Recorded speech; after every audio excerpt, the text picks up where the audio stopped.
Oi pessoas, tudo bem? Vou perguntar para você, sabe o que é glossofobia?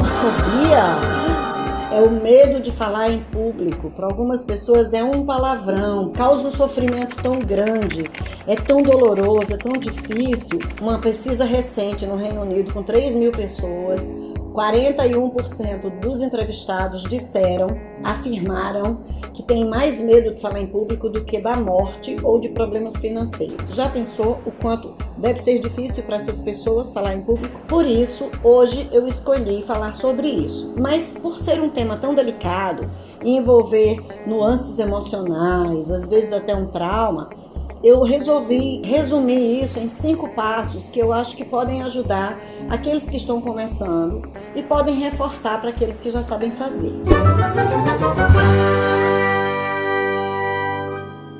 Então, a primeira coisa que nós precisamos entender é que nós devemos falar sobre o que conhecemos. Eu vou falar daquilo que eu sei, que eu conheço. O primeiro caminho é ler muita coisa a respeito, as abordagens mais recentes, os temas mais atuais. Com a tecnologia a nosso favor, a gente tem na internet um sem número de materiais, de artigos científicos, de vídeos, que podem nos ajudar a entender ou a nos atualizar naquele tema que a gente já conhece. E aí, depois que deu essa lida, você vai resumir isso anotando os pontos mais importantes, os pontos mais relevantes que você identificou nessa leitura e nesses vídeos que você assistiu. Depois de anotado isso, você vai para um outro ponto, que é fazer um roteiro da tua apresentação. Então, como é que você vai começar a abordar o tema? O que você quer trazer e como é que você vai finalizar? Você faz um roteirinho disso aí. E aí a gente parte para o segundo ponto importante, que é o objetivo da sua palestra ou da sua apresentação. Informação, dado, número, conceito. Você precisa definir o que você quer entregar.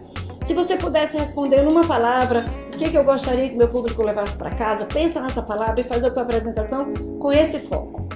Agora nós vamos para o terceiro ponto, o seu público. Qual a idade desse público?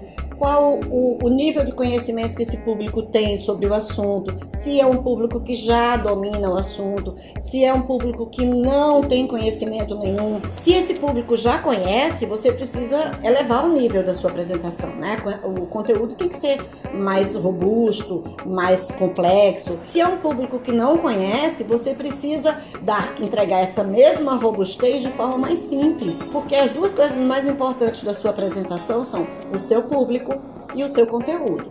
Depois a gente vai para o quarto ponto, que é espaço e recursos. Então o ideal é que você visite o ambiente que você vai falar com uma certa antecedência. Se você não conseguir, pede para alguém fotografar para você ou filmar, né? Fazer aquela filmagem panorâmica e mandar para você do ambiente. Isso vai fazer com que você se sinta lá ou pelo menos se imagine naquele ambiente. Os recursos. Você imaginou que seria uma palestra, uma apresentação mais interativa, mais dinâmica. Só que as cadeiras são fixas. Então não vai dar para fazer isso. Você talvez precise voltar lá no teu roteiro, na tua estratégia e fazer alguns ajustes. Vai precisar de som, vai precisar de projetor, vai precisar de mesa, cadeira, água. É importante que você use os seus equipamentos quando possível, porque a gente fica mais confortável usando o nosso notebook, o nosso passador de slides, e às vezes você faz uma apresentação linda e na hora que vai ser projetada por outro equipamento, a apresentação fica distorcida. Se não for possível, tudo bem. No dia da apresentação, leve uma apresentação extra, leve um pendrive com a sua apresentação gravada. Pode ser que aconteça algum problema. Eu costumo dizer que o monstro do data show vai para tudo quanto é palestra, então melhor se preparar para isso. Agora nós vamos para o quinto e último ponto, e não menos importante, o tempo disponível. O tempo que você tem é o tempo que você tem. Você precisa entender que o relógio biológico das pessoas começa a sinalizar faltando 10 ou 15 minutos para encerrar o tempo que estava previsto para a palestra, e as pessoas começam já a ficar inquietas. Então é importante que quando você estiver fazendo a sua estrutura da apresentação, você divida mais ou menos assim o seu tempo de apresentação. 10% do tempo total para a introdução ou contextualização do tema. 70% para a apresentação em si, para a apresentação, para perguntas, para interação. 10% para conclusão e fechamentos. 10% é a sua margem de segurança. É perfeitamente aceitável se você termina a sua apresentação 10% do tempo antes ou 10% do tempo depois. O problema é quando a pessoa tem 1 hora e usa 2. Alguns palestrantes dizem para terminar, para finalizar e continuam falando. Pelo amor de Deus, quando terminar a sua palestra, termine. Se você esqueceu alguma coisa, vai ficar para a próxima. Isso é um respeito à sua plateia, é um respeito ao tempo das pessoas. E também tem outra coisa, né? Quando você ultrapassa muito o tempo, o que acontece? Parece ou fica claro que você não se planejou direito. Isso não é bom. Eu tenho medo de falar em público e eu preciso me transformar no palestrante da hora. Não é bem assim, não é? Nós precisamos encontrar o nosso estilo. Eu preciso saber como é que eu me sinto bem falando em público. Eu gosto mais eu sou mais extrovertida, então eu falo mais, eu gesticulo mais, eu interajo mais. Ou eu sou mais tímido e prefiro uma apresentação um pouco mais discreta, um pouco mais tranquila.